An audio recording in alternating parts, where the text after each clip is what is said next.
The war in Sudan has raged for over 2 years, turning thriving cities into ghost towns and pushing millions to the edge of survival. As famine spreads and deadly diseases like cholera take hold, the humanitarian crisis deepens by the day. AnewZ journalists risk their lives to reach the heart of the conflict, gaining rare access to regions few dare to enter. Frontline, Sudan Fight for Survival is an AnewZ original documentary filmed on the ground in the ruins of Khartoum, Omdurman and beyond. For more than 2 years, Sudan has been gripped by a brutal conflict between the Sudanese armed forces and the Rapid Support Forces. Entire cities have been destroyed, families torn apart, and millions displaced. But behind the numbers are real stories of survival, loss, and unimaginable resilience. We are in Sudan, the country where the war has been going for almost 2 years. Entire cities have been emptied, millions forced to flee, and basic life, food, water, medicine has collapsed. This is the world's worst humanitarian crisis today. In a rare and risky journey, the AnewZ team gained exclusive access to Frontline abandoned just days earlier. The journalists walked through neighborhoods reduced to rubble, enter homes still bearing the scars of war. They spoke with survivors who lived through hunger, shelling, and the terror of militias. Switching here was too hard to look people around you injured and killed and lost some of part of their body. It's too hard to look at blood and flesh. They are my family and we suffer from water, food. There are no peace. In Salha, southern Omdurman, AnewZ became the first and still the only journalists to document what was left behind. Bodies lay in the streets. A mass grave hidden behind a wall revealed hundreds of victims. Many showed signs of torture, starvation, and execution. This war is very, very dangerous for the region, not only for Sudan, because as you can see, there is a lot of drones involved now, coming from overseas, attacking electricity power supply, water supply. And this also can give a signal that the war is not really for implementing democracy and freedom, and it was really planned to destroy the country. The United Nations has warned that 57% of Sudan's population, more than 25 million people, are now facing high levels of acute food insecurity. As the war drags on, farms have been destroyed, supply routes cut off, and markets left empty.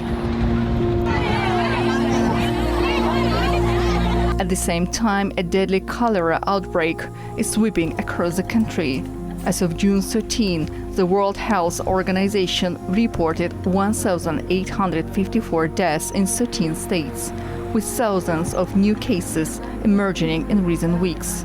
In areas like Khartoum, entire families are falling ill, hundreds of cases and dozens of deaths reported in a single day.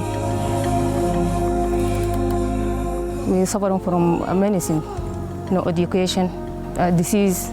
Most of my neighbors, they are come out, and we live alone. People can drink water without boiling it, just drink it. Drink it as there are some biotics in it. There are a lot of bad things, in the water. It's not clean, it's not clear, it's not pure. Also the chlor, there is no chlor to put in the water. Like disease happened, a lot of people dead here. It took us 15 hours to come from Port Sudan to Khartoum. No flights, no functional airport, just a long road. This city recently declared fully liberated after months of brutal war. To report from here, we have to secure special permissions. Military checkpoints are everywhere. Khartoum recently declared fully liberated after brutal months of war.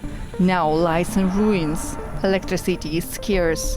Clean water almost non-existent, and aid barely trickles through shattered infrastructure. For those who remain, every day is a fight to survive, amid the debris of a city that once stood tall. They weren't busy with the democracy, as they were saying. It was just a big robbery. It was armed robbery, nothing much or nothing more. In an inclusive interview, Sudan's Minister of Culture and Information revealed crucial details about the involvement of foreign powers in the ongoing conflict. The minister confirmed that the Rapid Support Forces were part of the government before the war began, and now they are heavily armed with weapons from various Western countries. We captured a lot of weapons from big countries like USA now. This headline coming up in this last 24 hours, there is a lot of involvement for the Americans' weapons in the hands of the RSF, which is help them a lot to commit a lot of atrocities, big atrocities, genocide, displacing people. All this happened with Western countries' weapons, which is very dangerous. Recently, French manufactured military technology exported in defiance of international law to Sudan have been found in the hands of the Rapid Support Forces. It is a clear violation of the United Nations arms embargo on Darfur. Assalamu alaikum. There's one of us. He's killed not far away from the hospital. He was killed? Yes. When they are rocket, they are shelling outside of the hospital, maybe 20 meters from the hospital. They are guarding there. He's drink coffee. They are shelling happened. He was injured in his body in so dangerous place, and he died maybe after 10 minutes. His name is Sadiq Haider. He's the last one we lost him. In Port Sudan, once considered a refuge, AnewZ crew witnessed the moment a drone targeted the city yet again. But this time it met a strong response. Right now the city is in complete darkness because the electricity has been turned off. In the sky above, glowing drones fly quietly, their lights shining like small stars. They took us by surprise on the first day on 4th of May, but now we are very well prepared to deal with anti-drones capabilities. But Port Sudan is a safe city, as you can see now. What was uncovered paints a chilling picture of war crimes, hunger, disease, and silence. But it also reveals the unbreakable spirit of those who continue to fight, not with weapons, but with their will to survive and speak out.